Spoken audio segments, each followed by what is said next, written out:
guys? CP the Tool Addict. Woo! It is a fine, beautiful morning here in Iowa. The weather is much enjoyable for a late November. And I thought, since I'm on my way to go do some more work, which I'm over ecstatic about doing today for some reason. We've got a couple jobs to do, and it's just a pleasant day, and everything's going. I'm taking Henry along with me. Look at this. Henry's going with me. He's allowed to be in the shop at this place, so it's a great deal. But anyways, I thought we'd finish our Mac tool deal while I was on my way, because it's about a 15-minute ride, and that would really make this convenient for me. And maybe you guys wouldn't mind me showing you. I actually got a setup so that I could video while driving hands-free. And obviously, I'm not going to have my eyes on the camera all the time, but just know I'm focused on you. So anyways, where we ended off last time was basically my first year, and I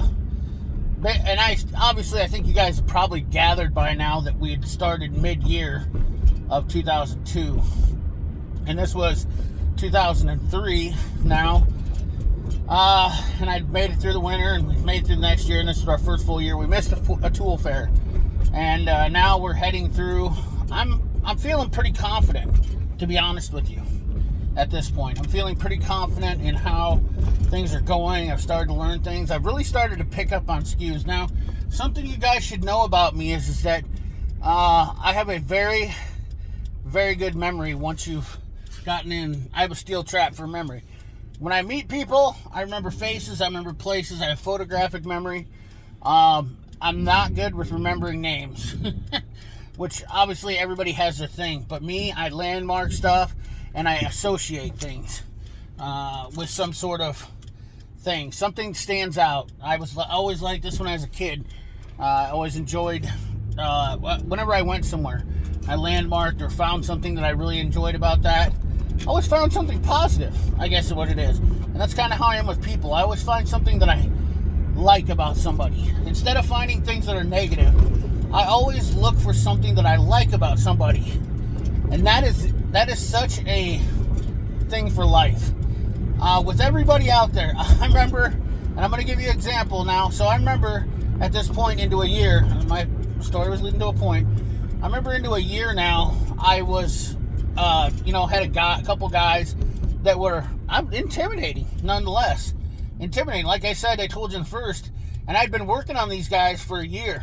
Warranting tools, listen to them grumble, blah, blah, blah. A couple of these guys were people that I knew I was going to respect a whole lot. They dealt with tool dealers for years, and they weren't. And you know what, guys? One thing I can respect about the people that I grew up from, a small child. I know I'm not small anymore. Is that people that make you earn their respect? I have a whole lot more respect for, and that is how the tool business was for me growing up, and even being a mechanic. Guys didn't talk to you until you earned your respect. Nowadays, people are extremely friendly. They have, I apologize, hopefully this camera isn't shaking too much.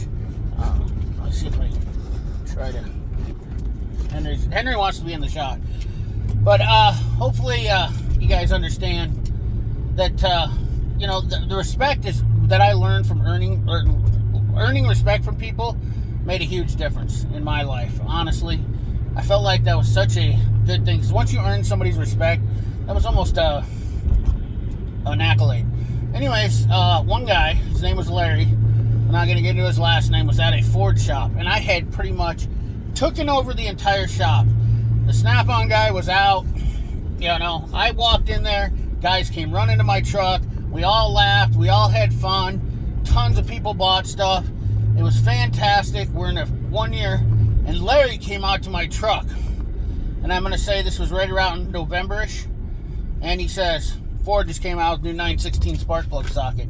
And if some of you guys recall, that was about the time that Ford decided they were going to miraculously change spark plug sockets to 916s, which made absolutely zero sense, keep in mind. And nobody had sockets. and they had new cars coming in with warranty issues, and they couldn't get spark plug. Well, they were using 916 sockets, but not a spark plug socket where you could possibly crack the porcelain. And a couple guys had already done that. Larry said, and I said, Larry, I said, I do not have one, and nobody makes one, but I know a guy. So I did actually know a guy, and we'd been talking about this subject, and that he said he was going to have them at Tool Fair. And I said, make sure that you bring me a half a dozen of those sockets at Tool Fair.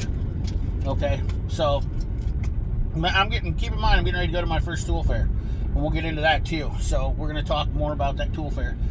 So I told Larry, I promise you I will get those. And when you make a promise and you're a tool dealer, you're bound to that promise, keep in mind. And that is something that is, you don't want to falter on. So I made that promise. I made that call to my connection. We got everything set up. Let me get this thing. We got everything set up. I felt like I was good to go. I'm less than a month away from going to Tool Fair. This is going to be great. My first Tool Fair is in Orlando. Now keep in mind, basically I've got a year and a half under my belt at this time. Because, I started half the year. My first Tool Fair, and I do have some things hanging on I was going to plan on showing you, and I will show that in the next video. I had actually reached, in my first year, in total buying, and the sales doesn't count. It's how many tools you bought. Mac rewards you on how much you bought from them, which is kind of foolish in my opinion, but they really don't have no way to track everything that you sold. So I had already reached gold status in my first year and a half of making sales and being a tool dealer, which was actually very not common. I'll put it to you this way. And not only that, we're talking Des Moines, Iowa. Some of you guys are going to be like, well, what about bigger cities like St. Louis or, Nashville, Florida, Gainesville, Orlando, blah, blah, blah. Guys, the size of the city doesn't make the size of your tool route. That is the biggest misconception in the tool world that I've ever heard in my entire life. For instance, the number one dealer in the world his name was Rob Zritiak for Mac Tools. Keep in time, and now they have an award after him, which I did not know because this was after. And I got to meet Rob when he was alive, which he was a Canadian. He was a big dude just like me, an awesome guy. Him and his wife ran like a 1,200 mile route. Now, granted, they did have diamond and oil mines and stuff like that, so there was a lot of money in that, so there's a lot of guys buying tools. But he still ran 1,200 miles. And there always was a little discrepancy about the fact that he had a little bit of a store, so to speak. But 1,200 miles, you kind of have to have a place for guys to go. Honestly, in Canada, how could you not? So, nonetheless, Rob Zritiak was somebody that I was, looking at. I instantly looked at what that guy was purchasing, and he was buying over $1 million in tools from Mac Tools at the time. And I said, I'm going to buy $1 million worth of tools. Well, in order to buy $1 million of tools, that doesn't actually justify you in making $1 million. Keep in mind, because you're only buying them from Mac Tools, but at the end of the day, you have to sell those tools. So Mac doesn't care if you sell them, they just only care if you buy them. So those awards are kind of cliche, to be honest with you, in my eyes. The awards should be really put out to people that make the sales. If you made $1 million or $2 million worth of sales, the problem is Mac Tools knew that guys would always sell third-party stuff on their truck. So I got to go to Orlando for my very first tool fair, and I walked in the door and I was automatically overwhelmed. And fortunately, my buddy was actually going to MMI, Marines Mechanic Institute, too. He got to go to Tool Fair with me back then. How lucky was that? Not many people can say that they got to go to a Tool Fair. Actually, he's my cousin now, too.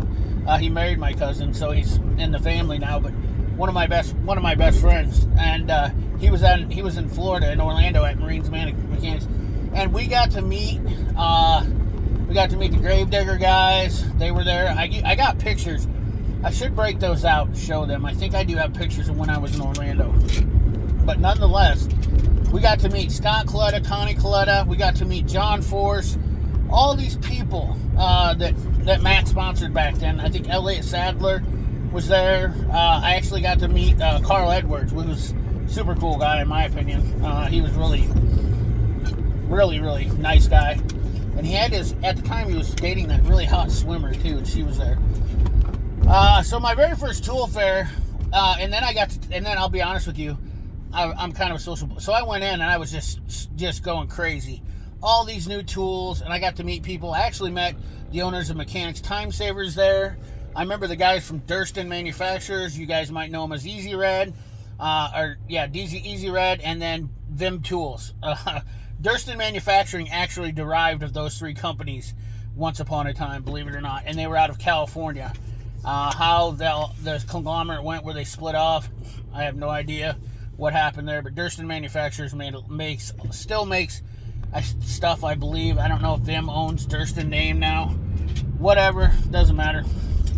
Point is being, got to meet the people from Mayhew, and then I got to meet a guy named Steve Zach, who was the OTC scan tool expert, and we became good friends right away. And now I became very entailed into that because I knew that scan tool diagnostics were going to be the wave of the future. The problem is, even clear back in the early 2000s, I had kept upgrading my scan tools as soon as they came out with a new one. I kept buying them back then. The problem is with scan tools is they've always been, people don't like them, and I understand they're scan tools, but at the end of the day, it's a tool that really helps the job. So making all these connections, getting to see all these new tools. I bought so many tools. They had bundle deals you could buy down there for sales. I bought so many of those, making connections. My first year at Tool Fair, the dinners that we had, the awards that I got, and the amount of people, and I'll be honest with you, they kiss your ass a little bit. Yeah, it felt good. At first, it felt good. At first, it felt good. I will say that. At first, it felt good. Then, it didn't feel so good. We'll get into that later. It's not always, what it cracks up to be. Nonetheless. So anyways, we are at our first destination of the day. I'm going to cut it off right here, to be honest with you. We're at our first destination, and we're going to go in here and do some work. I'll look at a couple cars. I have looks like I have a Suburban, possibly, and I think we have some Ford of some sort we're going to take a look at. But I hope you guys enjoyed this little video of me driving. This was actually really nice for me to be able to do. I don't normally have this opportunity, and Henry gets to go with me today, and he's going to go in. We're going to grab his leash here, and we're going to take him in, because we tie him up to the leash, at least, when they let him bring us into the shop. Come on, buddy.